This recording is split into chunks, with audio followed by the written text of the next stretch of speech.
చంద్రబాబుపై మోదీ విమర్శల దాడి పెంచారు. మరింత ఉధృతంగా విమర్శలు గుప్పించారు. పోలవరం ప్రాజెక్టును ఏటీఎంలా చంద్రబాబు భావిస్తున్నారని వ్యాఖ్యానించారు.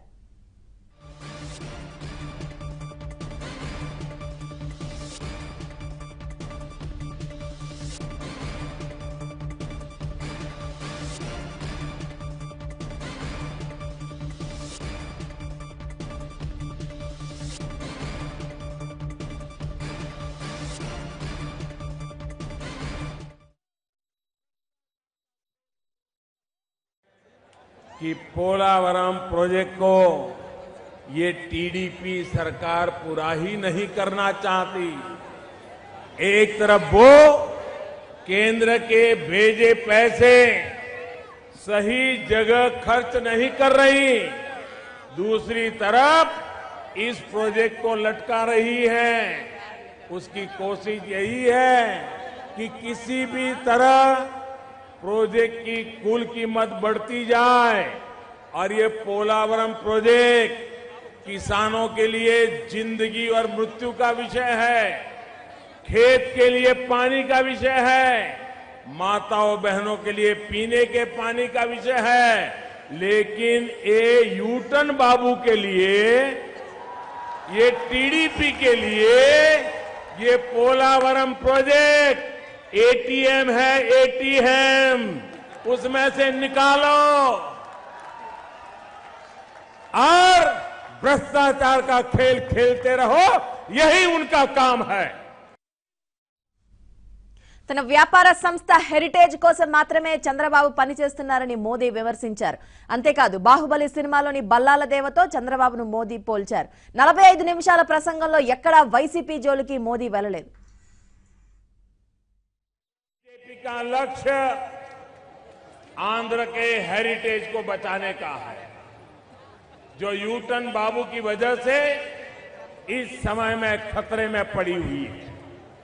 बीजेपी ही आंध्र प्रदेश की हेरिटेज की रक्षा कर सकती है, जबकि यूटन बाबू सिर्फ अपनी हेरिटेज की चिंता करते हैं। आंध्र की हेरिटेज है अपने वायदों का पक्का होना, यूटन बाबू की हेरिटेज है विश्वासघात करना। आंध्र की हेरिटेज है ईमान की, यूटन बाबू की हेरिटेज है बेईमानी की। आंध्र की हेरिटेज है पारदर्शिता, सुशासन, यूटन बाबू की हेरिटेज है भ्रष्टाचार, भ्रष्टाचार, भ्रष्टाचार।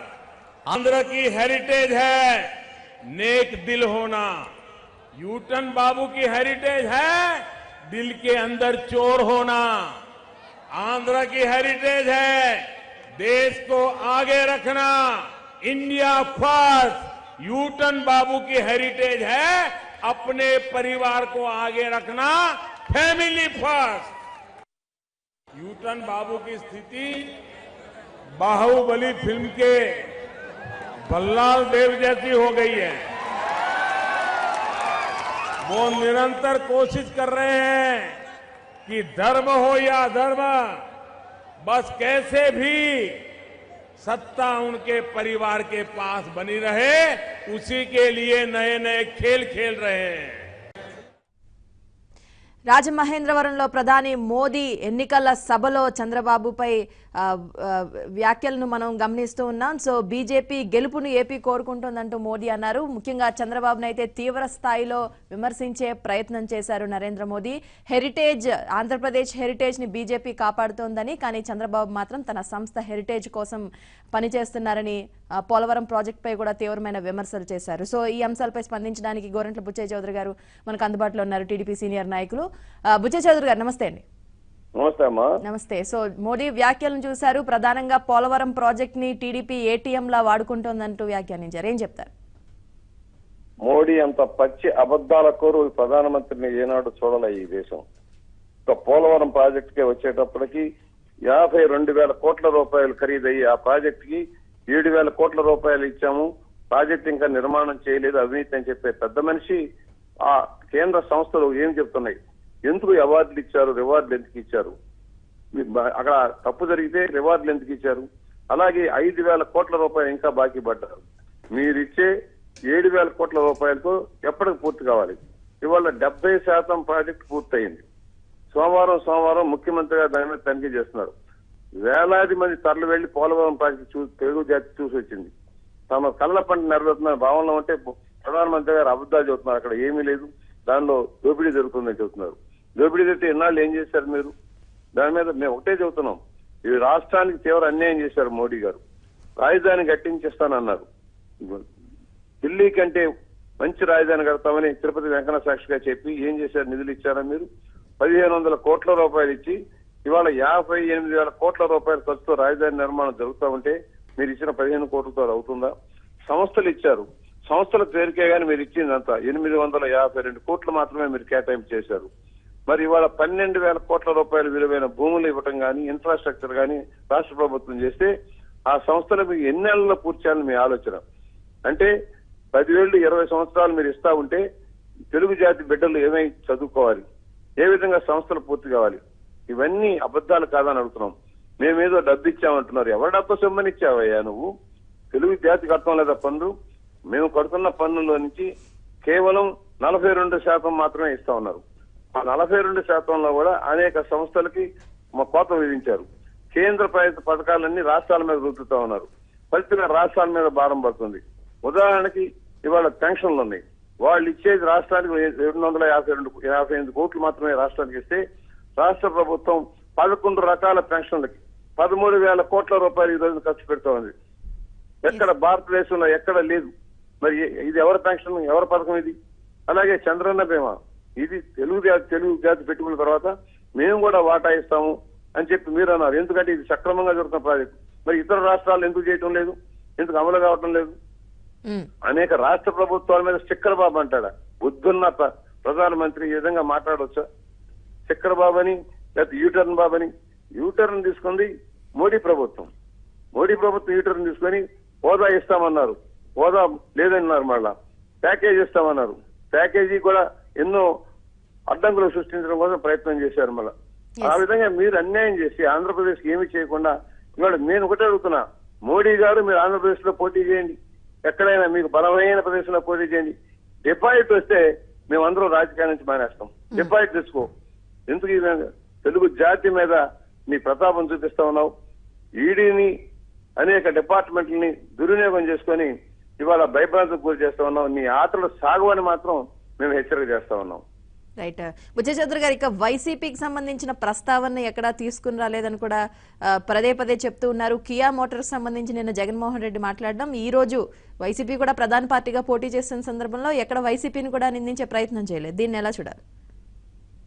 వైసీపీ బీజేపీ కలిసి కపటనాటం ఆడుతున్నాయి. ఇద్దరు ఒకటే. మోడీ గారు ఇవాళ ఎక్కడైతే యుద్ధ విమానాల కొనుగోలులో దోసుకున్న డబ్బుల నుంచి ఇవాళ జగన్మోహన్ రెడ్డికి డబ్బు పంపించారు ఇక్కడ ఎన్నికల్లో పోటీ చేయమని చెప్పి.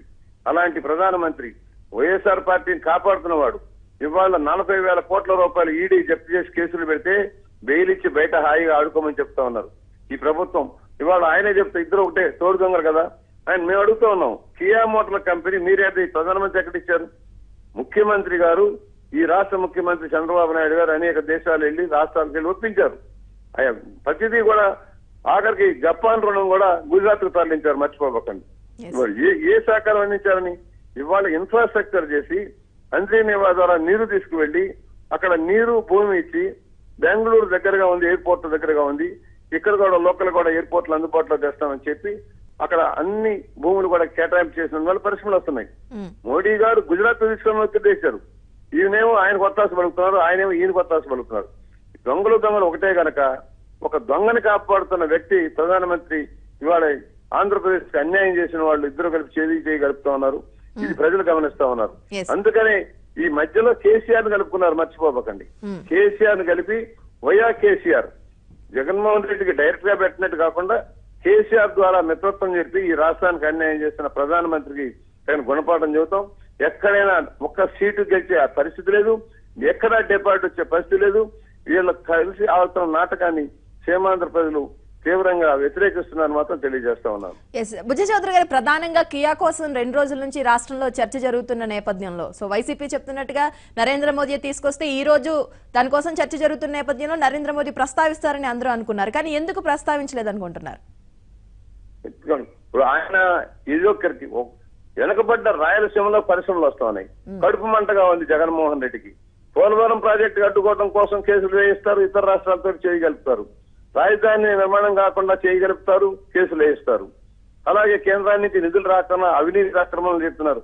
మోడీ గారు ఇవాళ అవినీతి మా అవినీతి మీకు ఇవాళ కనపడిందా? మేము 4 ఏళ్లుగా మీతో ఉన్నాం కదా, అప్పుడు కనపడలేదా మీకు అవినీతి?